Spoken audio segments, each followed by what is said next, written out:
আসসালামু আলাইকুম। আজ 18 নভেম্বর 2020। প্রত্যেককে আমন্ত্রণ জানাচ্ছি টিপটপ মার্ট লিমিটেড প্রতিদিনের গল্প অনুষ্ঠানে। টিপটপ মার্ট লিমিটেড, আপনার প্রত্যাশা আমাদের অঙ্গীকার। পুরো অনুষ্ঠানের উপস্থাপক হিসেবে থাকছি আমি আজহারুল ইসলাম। প্রিয় দর্শক, আজকের প্রতিদিনের গল্পে থাকছে বেশ কটি প্রসঙ্গ।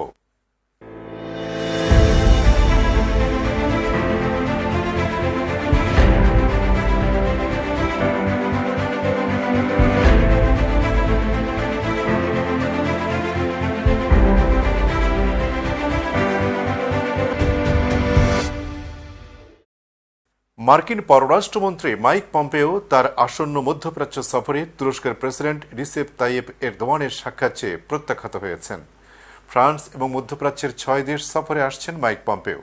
তার এই সফরে এরদোয়ানের সঙ্গে সাক্ষাৎ করতে চেয়েছিলেন। পম্পেওর এ মধ্যপ্রাচ্য সফরে একটি অবৈধ ইহুদি বসতি পরিদর্শনের পরিকল্পনা রয়েছে, যার ঘোর বিরোধিতা করেছেন ফিলিস্তিনিরা। ফিলিস্তিন স্বশাসন কর্তৃপক্ষের প্রধানমন্ত্রী মোহাম্মদ শাতাইয়াহ এবং ইসলামী প্রতিরোধ আন্দোলন হামাস পরিকল্পিত ওই সফরের তীব্র বিরোধিতা করেছে। জর্দান নদীর পশ্চিম তীরে ফিলিস্তিনি ভূখণ্ড জবরদখল করে নির্মিত ইহুদি বসতি স্যাগোট পরিদর্শন করবেন বলে কথা রয়েছে পম্পেওর। এই পরিকল্পনা বাস্তবায়িত হলে তা হবে কোনো মার্কিন প্রেসিডেন্টের পক্ষ থেকে প্রথমবারের মতো কোনো অবৈধ ইহুদি বসতি পরিদর্শন। তুরস্কের পররাষ্ট্রমন্ত্রী মার্কিন পররাষ্ট্রমন্ত্রীর এর সফরকে খুবই অনভিপ্রেত ও অগ্রহণযোগ্য বলে বর্ণনা করেছেন। সম্প্রতি ফেসবুকে হত্যার হুমকির পরিপ্রেক্ষিতে সাকিব আল হাসানের নিরাপত্তার জন্য একজন গানম্যান নিয়োগ দিয়েছে বাংলাদেশ ক্রিকেট বোর্ড বিসিবি। বাসা থেকে মিরপুর স্টেডিয়ামে আসা যাওয়ার সময় এই সশস্ত্র নিরাপত্তারক্ষী বিশ্বসেরা অলরাউন্ডারের সাথে থাকবেন। বুধবার বিসিবির প্রধান নির্বাহী নিজামুদ্দিন চৌধুরী সুজন এ খবর জানিয়েছেন। তিনি বলেন, সাকিব আল হাসানের নিরাপত্তার বিষয়ে সজাগ বিসিবিও। সম্প্রতি ঘটনার প্রেক্ষিতে আমরা সাকিবের নিরাপত্তার বিষয়টি নিয়ে কথা বলেছি আইন শৃঙ্খলা রক্ষা বাহিনীর সাথেও। বিসিবির পক্ষ থেকে সাকিবকে একজন দেহরক্ষী দেওয়া হয়েছে। তার বাসা থেকে মিরপুর মাঠে আসা যাওয়ার সময় ওই গানম্যান সাকিবের সাথে থাকবেন। সম্প্রতি কলকাতায় এক পূজা মণ্ডপ উদ্বোধনের ঘটনাকে কেন্দ্র করে বিতর্কে জড়ান সাকিব আল হাসান। এক যুবক ফেসবুক লাইভে এসে ছুরি হাতে সাকিবকে হত্যার হুমকি দেন। পরে সুনামগঞ্জ থেকে ওই যুবককে গ্রেফতার করে আইন শৃঙ্খলা রক্ষা বাহিনী। হেফাজতে ইসলামের নবগঠিত কেন্দ্রীয় কমিটি প্রত্যাখ্যান করে পদবঞ্চিত আল্লামা শফি অনুসারীরা পাল্টা কমিটি গঠনের হুমকি দিয়েছেন। এ লক্ষ্যে ইতিমধ্যে কয়েক দফা বৈঠক করে বিকল্প কমিটির রূপরেখা চূড়ান্ত করা হয়েছে। আগামী শনিবার নতুন কর্মসূচি ঘোষণা করার কথা রয়েছে তাদের। তবে বিকল্প কমিটি গঠন নিয়ে চিন্তিত নয় হেফাজতে ইসলামের বর্তমান কমিটির নেতারা। সদ্য ঘোষিত কমিটি নিয়ে ফের ঘুরে দাঁড়ানোর প্রত্যয় ব্যক্ত করেছেন তারা। গত 15 নভেম্বর হাটহাজারী মাদ্রাসায় কওমিপন্থী সারা দেশের প্রতিনিধিদের নিয়ে কাউন্সিল শেষ হওয়ায় দেশ বিদেশে হেফাজতের সমর্থকরা অনেকটা উজ্জীবিত বলে দাবি করেছেন সদ্য ঘোষিত হেফাজতের নতুন কমিটির যুগ্ম মহাসচিব মাওলানা নাসির উদ্দিন মনির। তার দাবি, তৃণমূলের নেতাকর্মী এবং সমর্থকরাও দারুণ উচ্ছ্বসিত। নতুন কমিটিতে ঢাকা থেকে শুরু করে সারা দেশের প্রতিনিধিরা ঠাঁই পেয়েছেন। দেশের প্রখ্যাত আলেম, পীর, মাশায়েখ, ধর্মীয় ব্যক্তিত্বরা রয়েছেন কমিটিতে।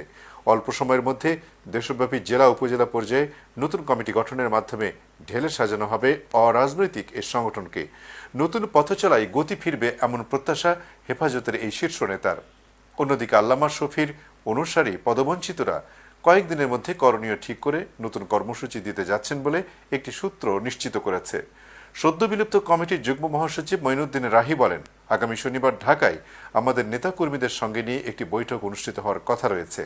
বিশেষ মহলের ইঙ্গিতে উদ্দেশ্য প্রণোদিতভাবে আত্মীয়করণ ও দলীয়করণের মাধ্যমে গঠন করা কমিটিকে অকার্যকর করতে ওই বৈঠকে গৃহীত সিদ্ধান্ত অনুযায়ী কর্মসূচি ঘোষণা করা হবে। হেফাজতের সাংগঠনিক সম্পাদক আজিজুল হক ইসলামাবাদের দাবি, কাউন্সিলকে প্রশ্নবিদ্ধ করতে বিরোধীরা নানামুখী তৎপরতা চালালেও কাউন্সিল পরবর্তী সময়ে এর কোনো প্রভাব পড়েনি। তিনি বলেন, প্রতিষ্ঠার 10 বছর পর ঐতিহাসিক সম্মেলনের মাধ্যমে হেফাজতের নতুন পথ চলা শুরু হয়েছে। সম্মেলনের পর সারা দেশে হেফাজতের নেতা কর্মী এবং সমর্থকরা দারুণ উচ্ছ্বসিত। তৌহিদি জনতাও হেফাজতের ব্যাপারে আশাবাদী। ইসলামাবাদী বলেন, হেফাজতে ইসলাম কোনো রাজনৈতিক দলের পক্ষেও নেই, বিপক্ষেও নেই। নাস্তিক, মুরতাদ বিরোধী এবং ঈমান আকীদা রক্ষায় হেফাজতের ভূমিকা আরও বলিষ্ঠ হবে। কে কি করলো তা নিয়ে আমরা চিন্তিত নই। যে কেউ চাইলে কমিটি গঠন করতে পারে, এতে আমাদের বলার ও করার কিচ্ছু নেই। প্রিয় দর্শক, এবার নিচ্ছি সুপারস্টার গ্রুপ বিরতি। ফিরছি একটু পরেই।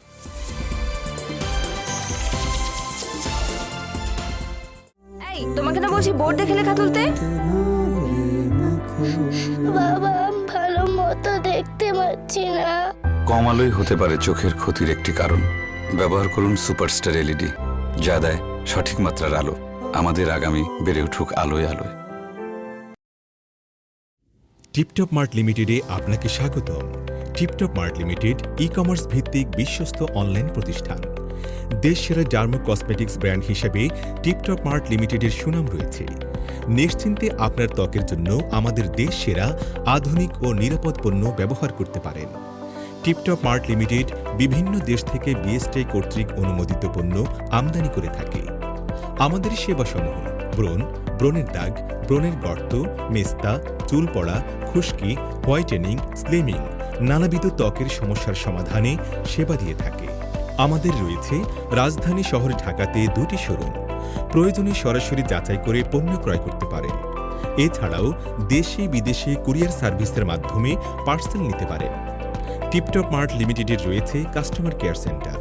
ত্বকের সাথে সম্পর্কিত নানাবিধ সমস্যার সমাধানে যে কোনো সময় সরাসরি ফোন দিয়ে সেবা গ্রহণ করতে পারেন। টিপটপ মার্ট লিমিটেড, আপনার প্রত্যাশা আমাদের অঙ্গীকার। Tiptop mart limited, your expectation is our commitment.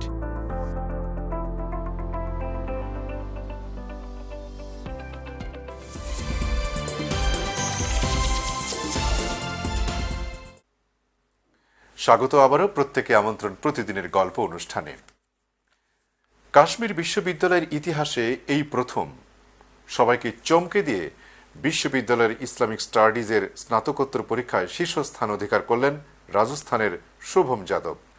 Islamic স্টাডিজের ছাত্র হিসেবে এর আগে বিশ্ববিদ্যালয়ে পড়াশোনা করেছেন বহু অমুসলিম ছাত্র, কিন্তু প্রবেশিকা পরীক্ষায় এই প্রথমে শীর্ষস্থান অধিকার করলেন কোনো হিন্দু ছাত্র। রাজস্থানের আল ওয়ারের বাসিন্দা শুভম জানান, ইসলাম সম্পর্কে বহু ভুল ধারণা চালু রয়েছে। ইসলামকে উগ্রতার সমর্থক বলেও প্রচার করা হয়। সমাজে এরকম বাতাবরণ বেড়ে চলেছে। এই সময়ে একে অপরকে আরো বেশি করে বোঝা দরকার। বিশ্ববিদ্যালয়ে ইসলামিক স্টাডিজের স্নাতকোত্তর বিভাগে ভর্তির প্রবেশিকা পরীক্ষা নেওয়া হয়েছিল গত 20 সেপ্টেম্বর। বিশ্ববিদ্যালয়ের অধ্যাপক হামিদ নাসিম রাফিয়াবাদী বলেন, এর আগে আমরা বহু অমুসলিম ইসলামী স্কলার পেয়েছি, কিন্তু এই প্রথম কোনো অমুসলিম ছাত্র প্রবেশিকা পরীক্ষায় শীর্ষস্থান অধিকার করেছে। এর আগে দিল্লি বিশ্ববিদ্যালয় থেকে দর্শনে স্নাতক হয়েছেন শুভম।